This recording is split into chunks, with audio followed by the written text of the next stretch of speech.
نحمده ونصلي على رسوله الكريم اما بعد فقد قال الله تبارك وتعالى كما ورد في سورة الفتح اعوذ بالله من الشيطان الرجيم بسم الله الرحمن الرحيم سنة الله التي قد خلت من قبل ولن تجد لسنة الله تبديلا صدق الله العظيم. وعن عبد الله بن عمرو بن العاص رضي الله تعالى عنهما قال قال رسول الله صلى الله عليه وسلم ليأتين على أمتي ما أتى على بني إسرائيل حذو النعل بالنعل رواه الإمام الترمذي رحمه الله. رب اشرح لي صدري ويسر لي امري واحلل عقدة من لساني يفقهوا قولي. اللهم ربنا الهمنا رشدنا واعذنا من شرور انفسنا. اللهم ارنا الحق حقا وارزقنا اتباعه وارنا الباطل باطلا وارزقنا اجتنابه. آمین یا رب العالمین. آپ کو یاد ہوگا کہ میں نے اپنی تالیف سابقہ اور موجودہ مسلمان امتوں کا ماضی، حال اور مستقبل کے ایک چیپٹر کی کچھ وضاحت کی تھی. آج میں اسی ضمن میں اور موضوع کو لے رہا ہوں، اور وہ ہے سابقہ امت مسلمہ اور موجودہ امت مسلمہ کے حالات میں مشابہت. یہ بات بنیادی طور پر جان لیجئے کہ اللہ نے یہ کائنات بنائی ہے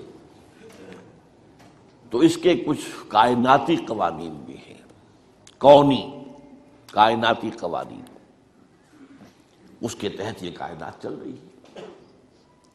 یہ ضرور ہے کہ ہم یہ مانتے ہیں کہ اللہ جب چاہے ان قوانین کے اندر دخل اندازی کر سکتا ہے، ان کے اندر کوئی تبدیلی کر سکتا ہے.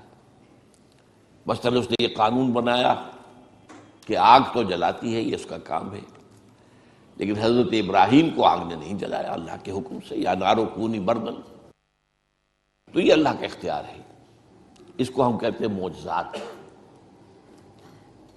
ہمارے ہاں کچھ لوگوں نے ان معجزات کا انکار کیا. سر سید احمد خان مرحوم اس کے سر خیل تھے. اس کے بعد ہمارے ہاں منکرین حدیث کا جو فکر پھیلا ہے تو اس میں معجزات کا انکار بھی شامل ہے. وہ سمجھتے ہیں کہ قانون جو ہے طبعی وہ بالکل اٹل ہے، اس میں کوئی تبدیلی نہیں آ سکتی، کوئی اس کے اندر رکھنا نہیں آ سکتا. لیکن نہیں، ہم مانتے ہیں قوانین ہیں، انہی کے تحت کائنات چل رہی ہے، لیکن اللہ جب چاہے اس کے اندر دخل اندازی کر سکتا ہے. Divine intervention.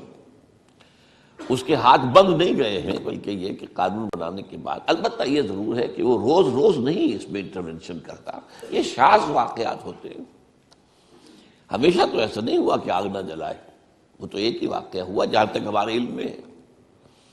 ورنہ تو موحدین تھے وہ حضرت عیسیٰ کے ماننے والے، جن کو کہ کھائیوں کے اندر قتل اصحاب الاخدود النار ذات الوقود اذ ہم علیہا قعود، ان کو جو ہے جلایا ہے، آگ کی طرف جلے. اسی طرح کچھ قوانین ہیں اخلاقی، مورل لاز، وہ بھی اس دنیا کے اندر ان قوانین میں تبدیلی نہیں ہوتی. پھر وہی بات، کہیں اللہ تعالیٰ کو خاص دخل دینا چاہے اس کا اختیار ہے، لیکن اخلاقی قوانین بھی ہیں کہ جن کے تحت یہ دنیا کا نظام چل رہا ہے. اور عام طور پر قوموں کے عروج اور زوال کے اندر ان اخلاقی قوانین کا بڑا دخل ہوتا ہے. اخلاق کو زوال آتا ہے تو قوم اور تہذیب جو ہے اس کو بھی زوال آ جاتا ہے. بہتر اخلاق والے لوگ پیدا ہوتے ہیں تو قوم کو اور تہذیب کو عروج حاصل ہوتا ہے. ایک تیسرا قانون یہ ہے کہ اللہ جو اپنے نبیوں کو بھیجتا رہا ہے اور پھر نبیوں کے ماننے والوں پر اگر کوئی امت مشتمل ہوئی ہے تو اس کے قوانین کیا ہے، اس کے قواعد کیا ہے، یہ بھی معین ہے، یہ بھی سنت اللہ ہے. چنانچہ ہم دیکھتے ہیں کہ ایک تو وہ سلسلہ ہے جو قرآن مجید میں آتا ہے کہ ایک قانون کے تحت قوم نوح ہلاک کی گئی، قوم ہود ہلاک کی گئی، قوم صالح ہلاک کی گئی، قوم شعیب ہلاک، آل فرعون ہلاک کیے گئے. صدوم اور عامورہ کی بستیاں ہلاک کی گئی. یہ ایک ہے گویا کہ تاریخ اپنے آپ کو دہراتی رہی. اللہ نے رسول بھیجا، قوم نے رد کر دیا، اللہ نے عذاب بھیج دیا. پھر بھیجا، پھر قوم نے رد کر دیا، پھر مختلف قوموں کا معاملہ ہوا. البتہ یہ کہ امتوں کا معاملہ جو ہے، اگرچہ ہم اصولاً تو یہ مانیں گے کہ امتیں بھی اور بہت سی ہوئی ہوں گی جن کا ذکر قرآن میں نہیں ہے، اس لیے کہ قرآن مجید میں یہ تو بات ہے کہ ہم نے ہر قوم کے لیے ایک ہادی بھیجا، وَلِكُلِّ قَوْمٍ ہاد، اور کوئی بستی ایسی نہیں ہے الا خلا فیہا نذیر کہ جس میں کوئی نہ کوئی خبردار کرنے والا نہ آیا ہو. اب ان میں ایسے بھی ہوں گے کہ جن قوموں نے ان کو تسلیم کیا، مان لیا اور ایک امت کی شکل اختیار کی، ان کی بھی تاریخ ہوگی. یہ قرآن مجید اس کو بیان نہیں کرتا، یہ اس کی حکمت ہے. قرآن کے پیش نظر تھے عرب، اور مقصد یہ تھا کہ ان عربوں سے ایک ایسی امت تیار ہو جائے جو پھر پوری دنیا میں اسلام کو پھیلا دے. اب اگر ایسی بات نہ ہوتی تو پھر پوری دنیا کی تاریخ پڑھائی جاتی عربوں کو، پہلے جغرافیہ پڑھائی جاتا، کہاں کہاں کون کون سی امتیں مسیح ہیں، کون کون سے رسول آئے ہیں. تو یہ تو ایک ریسرچ کا موضوع تو ہو سکتا ہے، ہدایت کے لیے ضروری نہیں ہے. ہدایت کے لیے کافی ہے کہ ایک خاص علاقے میں حضرت ابراہیم علیہ السلام کی نسل کی 2 شاخوں میں، بلکہ 3 کہہ دیجئے، جو انبیاء اور رسل آئے ان کے حالات بیان کر دیے گئے.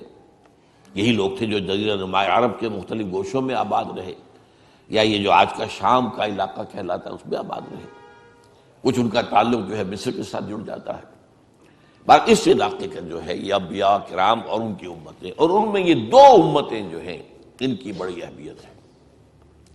ایک امت موسیٰ علیہ السلام جنہیں کتاب دی گئی، شریعت دی گئی، تورات. ایک امت محمد صلی اللہ علیہ وسلم جس سے ہم وابستہ ہیں، ان کو ہمیں قرآن دیا گیا اور ہمارے رسول محمد صلی اللہ علیہ وسلم. اب ان میں سے جو پہلی امت ہے، ہمارے ذہنوں میں ان کا کوئی خاص تصور نہیں ہے، کوئی خاص دلچسپی بھی نہیں ہے. ویسے بھی ہماری عام بول چال میں یہودی تو گالی بن چکا ہے، تو اب یہودیوں کی تاریخ سے کیا دلچسپی ہوگی؟ ہم یہودیوں کے بارے میں کوئی اچھا خیال دل میں لا ہی نہیں سکتے، اس لیے کہ ان کی جو اسلام دشمنی ہے وہ اتنی طویل تاریخ اس کی ہے کہ واقعتاً مسلمانوں کے دلوں میں ان کے لیے کوئی گوشہ ہونا ممکن نہیں ہے، نرم گوشہ ممکن نہیں. یہ تو ایک فطری سی بات ہے. لیکن بہرحال تاریخ کو تو آپ نہیں جھٹلا سکتے. آپ نوٹ کیجئے کہ قرآن مجید کا 1/12 حصہ حضرت موسیٰ اور حضرت بنی اسرائیل کے ذکر پر مشتمل ہے. 550 آیات. مولانا حفظ الرحمن سہاروی رحمۃ اللہ علیہ نے جو قصص النبیین کتاب لکھی، اس میں ہر نبی سے متعلق جتنی آیات قرآن میں آئی ہیں ان کی تعداد بھی دے دی. 555 آیات حضرت موسیٰ اور بنی اسرائیل کی. تو اس سے اس کا اہمیت اندازہ کیجئے. وہ جو میں نے بارہا ایک شعر آپ کو سنایا ہے غالب کا کہ ریختہ کے ایک تم ہی استاد نہیں ہو غالب، کہتے ہیں اگلے زمانے میں کوئی میر بھی تھا، وہ بھی بڑا شاعر تھا. تو امت مسلمہ صرف ہم ہی نہیں ہیں، ایک امت مسلمہ اور بھی تھی، بڑی عظیم تھی. میں اس کے بارے میں پچھلی مرتبہ بیان کر چکا ہوں. 4 دفعہ قرآن میں آیا ہے کہ ہم نے تمام جہان والوں پر فضیلت دی. کوئی معمولی بات تو نہیں. اور ان میں 1400 برس تک نبوت اس طرح جاری رہی ہے کہ کوئی وقت نہیں آیا جبکہ کوئی نبی نہ ہو. 1400 برس. اور یہ 1400 برس جو ہے ان کا آغاز بھی 2 نبیوں سے، اختتام بھی 2 نبیوں پر. آغاز موسیٰ اور ہارون سے علیہ السلام، اور اختتام عیسیٰ اور یحییٰ پر علیہ السلام. تو اندازہ کیجیے اس کو. پھر ایک اعتبار سے کہ یہ وہ قوم ہے 3500 برس کی تاریخ جو ہے، آپ ذرا نوٹ کیجیے. 3500 برس کی تاریخ ان کی موجود ہے، مدون ہے، لکھی ہوئی ہے. اور کون سی قوم ہے دنیا کی جس کی تاریخ اس طرح مدون؟ تو اب آج جو میں بیان کرنے لگا ہوں وہ یہ ہے کہ حضور نے فرمایا کہ مسلمانوں تمہارے اور ان کے مابین بہت مشابہتیں ہوں گی. یہ گویا کہ سنت اللہ جو ہے انبیاء کے بارے میں، رسولوں کے بارے میں، اور پھر ان کی امت میں جو صاحب امت رسول ہوں ان کی امتوں کے بارے میں بعض حقائق جو ہیں ان کو سمجھ لینا چاہیے کہ ان میں بڑی مشابہت ہے۔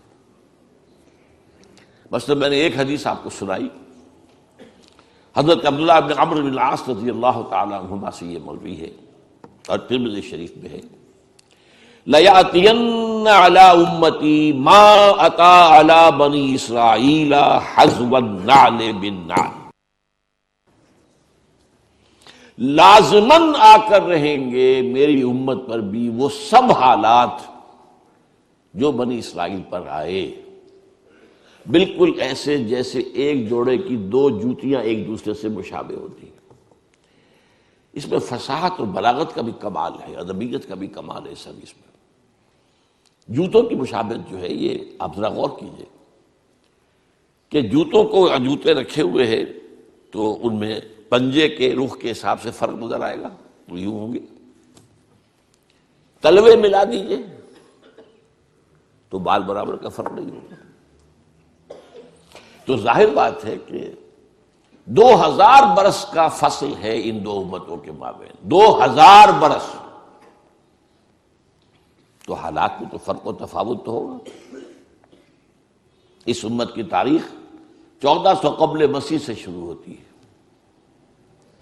اور اس امت محمد کی تاریخ 600 بعد مسیح سے شروع ہوتی ہے، 1400 جمع 600 2000 سے۔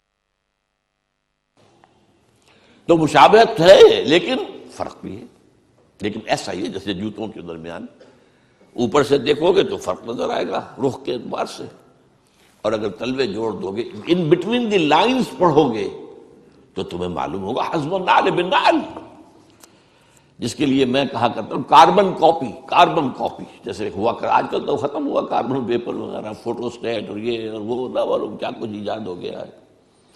ایک زمانے میں تو کاربن پیپر ہوتا تھا، اس کے اوپر کاغذ پہ لکھ رہے ہیں، نیچے بھی اتر آیا، اب اس میں فرق تو نہیں ہو سکتا کاربن کاپی کے اندر۔ تو اگر بٹوین دی لائنز دیکھیں گے تو کاربن کاپی۔ اچھا ایک اور پہلو کا بھی، وہ میرا آج کا اصل موضوع نہیں ہے لیکن میں اشارہ کر دوں۔ ایک تو یہ ہے کہ امت پر حالات کون سے وارد ہوں گے، وہ تو اس حدیث میں، امت میں کون سی گمراہیاں پیدا ہوں گی یہ ایک دوسرا موضوع ہے، یہ بھی قرآن مجید میں بیان ہوا ہے۔ یہ جو 10 رکوع ہیں، 5ویں رکوع سے لے کر 15ویں رکوع تک سورہ بقرہ کے، جس میں ایک طویل فرد جرم عائد کی گئی ہے بنی اسرائیل، تم نے یہ کیا، یہ کیا، یہ کیا، یہ کیا، یہ کیا، یہ کیا، جس کے نتیجے میں تم معزول کیے جا رہے ہو، اور اب تمہاری جگہ امت محمد کو ہم نصب کر رہے ہیں۔ اور اس سب کے اندر بٹوین دی لائن دیکھ لیجئے تو معلوم ہوگا ساری گمراہیاں جو وہاں پیدا ہوئی تھی یہاں بھی پیدا ہوئی، جموں کی تم، وہ بھی حزب النعل بالنعل ہے،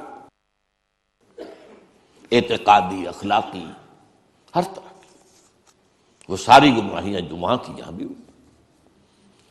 البتہ اس حدیث کے اندر اور ایک دوسری حدیث میں ایک نقشہ اور کھینچا گیا ہے۔